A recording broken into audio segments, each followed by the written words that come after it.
Coach, can you talk a little bit, obviously I'm going to go back to the first game today, your bullpen, outstanding. Obviously you guys are looking to get, more from the pitching staff. What did it feel like to get what you got from the guys in relief in that first game today? Sure, yeah. Tristan Smith is obviously a very special talent, and he ran into some trouble there in the fourth inning, but just to get, the guys that, come out there and one pitcher hands the ball off to another guy and can just bail him out. And the way Reed Garris and Joe Allen, really settled that game down and were able to put zeros on the board, I thought that was, one of the huge storylines of the game, that first game. For those two guys to save our bullpen, so to speak, Reed Garris, going almost 2 innings, and then Joe Allen, pitching 4 innings is probably, I'm sure it's his longest outing of the year. But to do what he did, and just both of them throwing a ton of strikes and letting the defense work, I thought we played very good defense today all day, and you could see the synergy, and you could see how it was connected. Pitchers working fast, throwing strikes, letting the defense make plays. So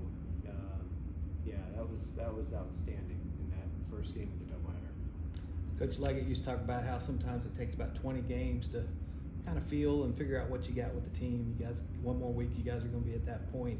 Feel like you're kind of putting some of the pieces in place now? Absolutely, yeah. It's never easy. I think every sports team is in this boat. Any sport, you go through the first 20% of your season or so, and you have a pretty good plan, and you have a good idea of from preseason and from off season, and and then you jump right into it.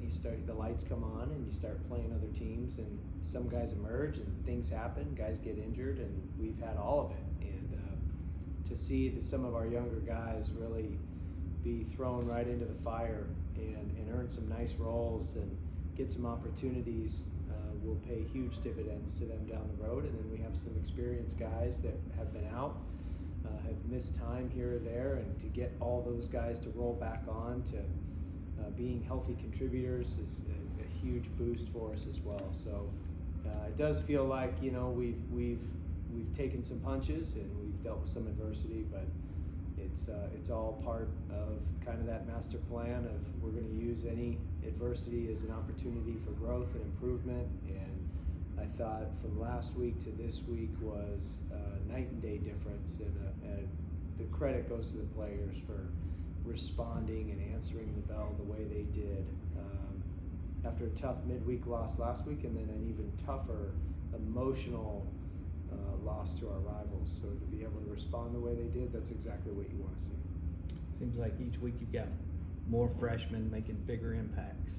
You talked in the offseason about how pleased you were with the freshman class you had coming in. Were they exceeding your expectations, or about what you expected? Yeah, it's hard to really put a whole lot of stock into a freshman fall, because you got a kid who's away from home for the first time, who's baseball's moving faster than it's ever moved, school's harder than it's ever been, and he's living away from home with trying to make a whole new friend group, and so you have a lot of factors. And about this time of that spring semester, feels like some guys maybe get their feet underneath them and get a few games into the season, and you start to see what guys can do. And Nate Hall comes to mind, and Jacob Jarrell, and Tristan Smith, and obviously we know what Cam Canarella has done since day one. But yeah, there's a lot of freshmen that have made some nice contributions. Joe Allen, Ethan Darden, Nathan Dvorsky. So it's good to see, and there's others that may get more opportunities as well.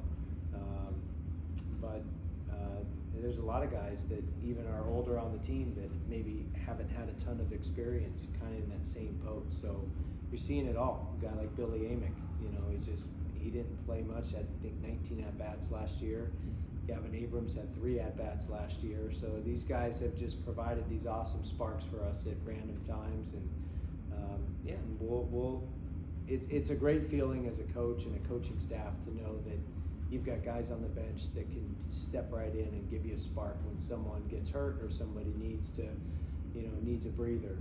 So we got that this weekend, and it proved to be the difference and allowed us to have a successful weekend.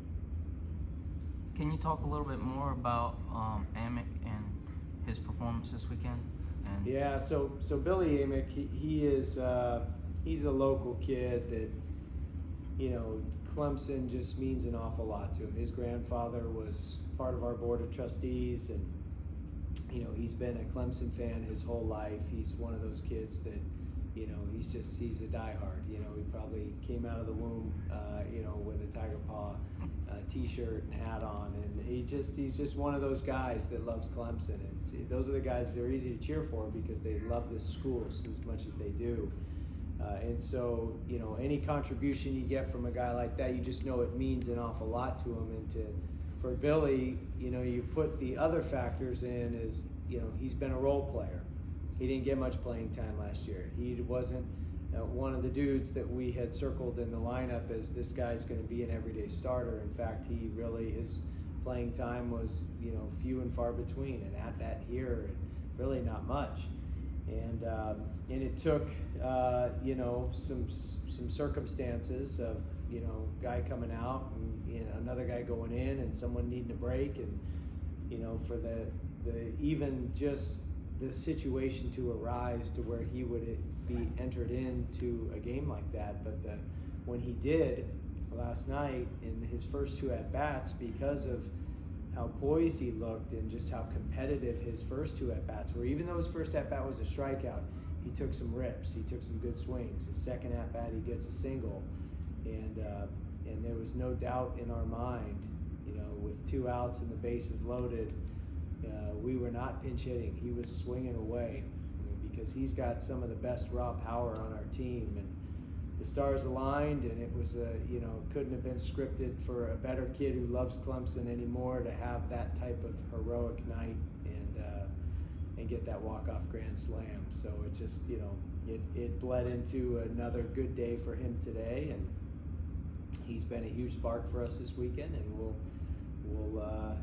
stick with the hot hand and keep running him out there. But he looks like he is very much whether he's playing first base or DH, and he is a bat, a middle order bat that we will want to utilize to help us with our run production, drive runners in, and have quality at bats. Anything else for Coach? All right. All right, thanks guys. Appreciate it, Coach. Appreciate it.